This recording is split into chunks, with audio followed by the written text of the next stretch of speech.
Hello students, welcome back to our channel. మీరు కూడా ఏపీడిఎస్సికి సంబంధించిన డైలీ ఫ్రీ ఆన్లైన్ టెస్టులు రాయాలనుకుంటున్నారా? అయితే డిస్క్రిప్షన్లో ఇచ్చిన మా టెలిగ్రామ్ గ్రూప్ లింక్ పైన క్లిక్ చేసి జాయిన్ అవ్వండి. మా టెలిగ్రామ్ గ్రూప్లో ముందుగానే ఒక షెడ్యూల్ ఇచ్చి ఆ షెడ్యూల్కి సంబంధించిన డైలీ ఫ్రీ ఆన్లైన్ గ్రాండ్ టెస్టులు కండక్ట్ చేస్తున్నాం. ఇంకా మన యూట్యూబ్ ఛానల్ని ఎవరైనా సబ్స్క్రైబ్ చేయకపోతే వెంటనే చేయండి. ఈరోజు మనం ఏపీడిఎస్సికి సంబంధించిన విద్యా దృక్పథాలు అనే టాపిక్లోని కొన్ని ఇంపార్టెంట్ బిట్స్ని డిస్కస్ చేద్దాం.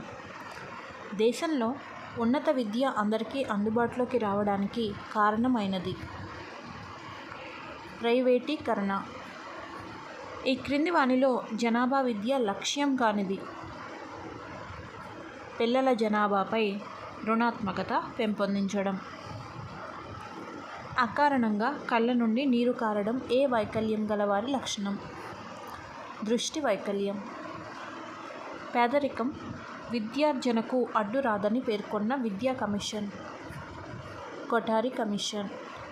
వ్యక్తి అవసరాలను బట్టి విలువలు మారడాన్ని ఏ విలువగా పేర్కొంటారు?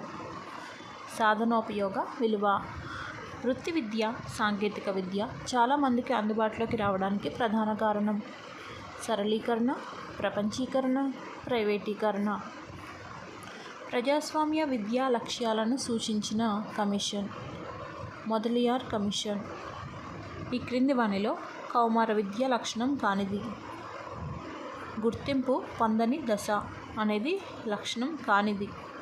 ప్రపంచంలో తొలిసారిగా సమాచార హక్కు చట్టాన్ని చేసిన దేశం స్వీడన్. ఎన్సిఎఫ్ 2005 ఏ వాక్యంతో ప్రారంభమవుతుంది? సివిలైజేషన్ అండ్ ప్రోగ్రెస్లోని బాల్యానికి స్వేచ్ఛ అనే వాక్యంతో. విద్యా హక్కు చట్టాన్ని సవరించే అధికారం ఎవరికి కలదు? పార్లమెంటుకు. విద్యా హక్కు చట్టం 2009 అనుసరించి కింది వానిలో భిన్నమైనది. వృత్తి విద్య. 26 డెసిబెల్స్ టు 40 డెసిబెల్స్ స్థాయి లోపాన్ని ఎటువంటి వినికిడి లోపం అంటారంటే తక్కువ వినికిడి లోపం అని పిలుస్తారు. యునెస్కో సంస్థ జీవన నైపుణ్యాలను పాఠశాలల్లో ఏ తరగతి సమూహ పిల్లలకు అందించాలని పేర్కొంది? 8 నుంచి 12 సంవత్సరాల సమూహానికి చెందిన పిల్లలకి. మధ్యాహ్న భోజన పథకం ప్రధాన లక్ష్యం నిలకడ పెంచడం, విద్యార్థులకు పౌష్టికాహారం అందించడం, డ్రాప్అవుట్స్ని తగ్గించడం. ఏపీడిఎస్సికి సంబంధించిన డైలీ ఫ్రీ ఆన్లైన్ టెస్టులు రాయాలన్నా, అలాగే పీడిఎఫ్ బిట్స్ని మీరు చదువుకోవాలన్నా, ప్రాక్టీస్ బిట్స్ని ప్రాక్టీస్ చేయాలన్నా వెంటనే మన టెలిగ్రామ్ గ్రూప్లో జాయిన్ అవ్వండి.